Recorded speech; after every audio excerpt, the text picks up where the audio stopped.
প্রিয় ছাত্রছাত্রীরা, আজ আমি তোমাদের সঙ্গে চতুর্থ ক্লাসে মিলিত হচ্ছি। এই চতুর্থ ক্লাসে আমি তোমাদের পঞ্চম অধ্যায়ে ক্ষমতা এই বিষয়ে ধারণা দেব। তো ইতিপূর্বে তোমাদের 3টি ক্লাস করানো হয়েছে। ক্লাস সম্পর্কিত কোনো প্রশ্ন থাকলে তোমরা কমেন্ট বক্সে জমা দিতে পারো, আমি সেগুলির উত্তর দেওয়ার চেষ্টা করব। তো আজকে তোমাদের তাহলে আমি শুরু করছি ক্ষমতা বিষয়টা। দেখো, আমি তোমাদের প্রথম দিন থেকেই এই মডেলটা দিয়ে শুরু করেছিলাম। বলেছিলাম যে এর পিছনে বল প্রয়োগ করে সরণ ঘটিয়ে আমি কার্য করছি।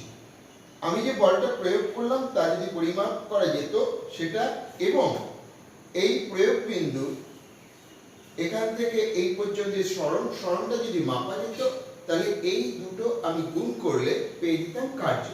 এবার আমরা একটা তৃতীয় রাশি পরিমাপ করতে হবে।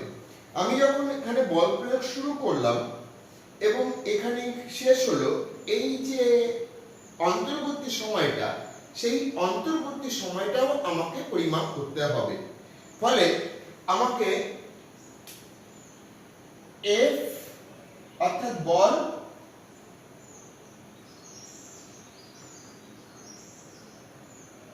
সরণ অর্থাৎ ডি যেমন পরিমাপ করতে হবে, তেমনি আমাকে টি অর্থাৎ সময়টাও পরিমাপ করতে হবে।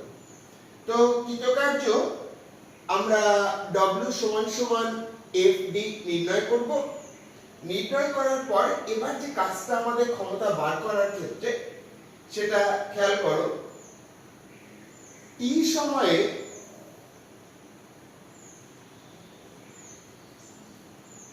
কৃতকার্য সমান W। তাহলে একক সময়ে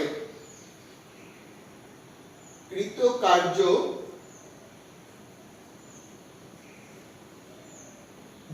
W/T।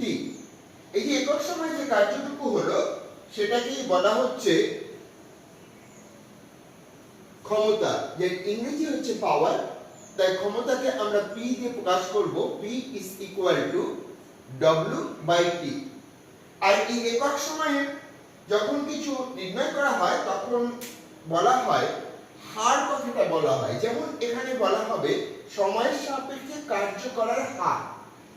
তাই W/T হলো ক্ষমতা এবং তাকে বলা হবে সময়ের সাপেক্ষে কার্য করার হার।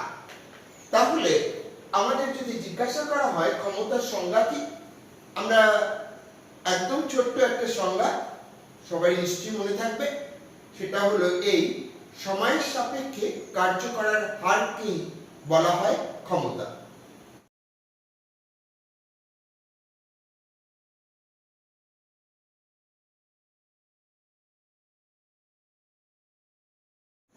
আমরা এবার দেখব ক্ষমতা, বল এবং বেগের মধ্যে সম্পর্ক। এই তিনটি রাশির মধ্যে কি সম্পর্ক আছে। তো আমরা ইতিমধ্যে আলোচনা জেনে ফেলেছি যে ক্ষমতা P = W/T, অর্থাৎ কৃতকার্য বাই সময়। তো এবার আমরা আগের ক্লাসে শিখেছি W = F/D।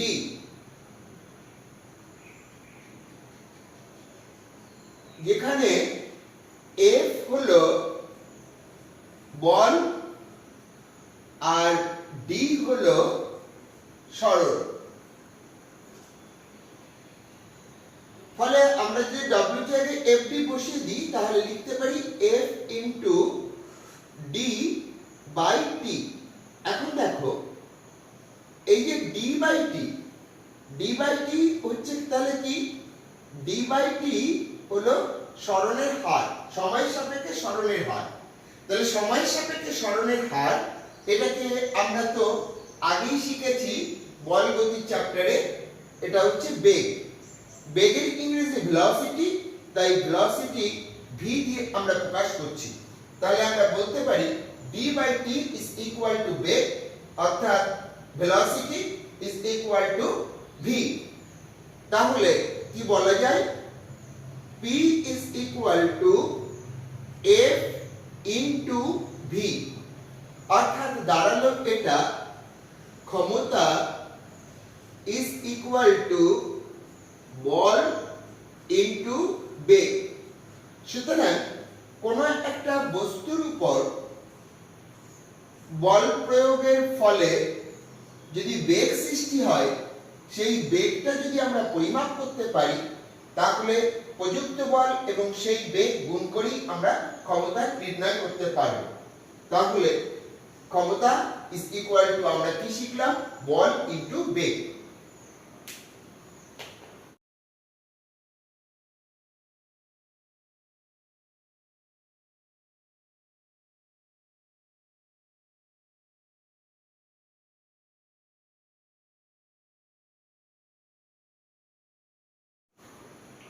এবার আমরা আলোচনা করব ক্ষমতার একক সম্পর্কে।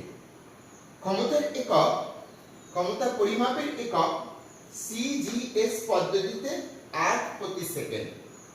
আমরা শিখেছি ক্ষমতা P is equal to W by T, অর্থাৎ কার্য বাই সময়।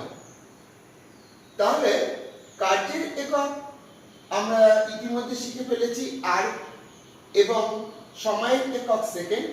সেই জন্য আমরা বলতে পারি 1 act per second is equal to 1 act by 1 second।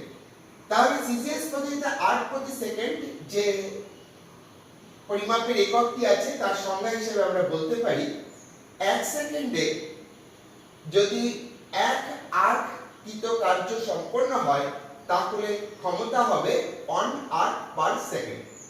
Next, SI পদ্ধতিতে ক্ষমতার একক হচ্ছে, সেখানে নির্দিষ্ট নাম আছে, সেটা বিজ্ঞানী নাম অনুসারে ওয়াট।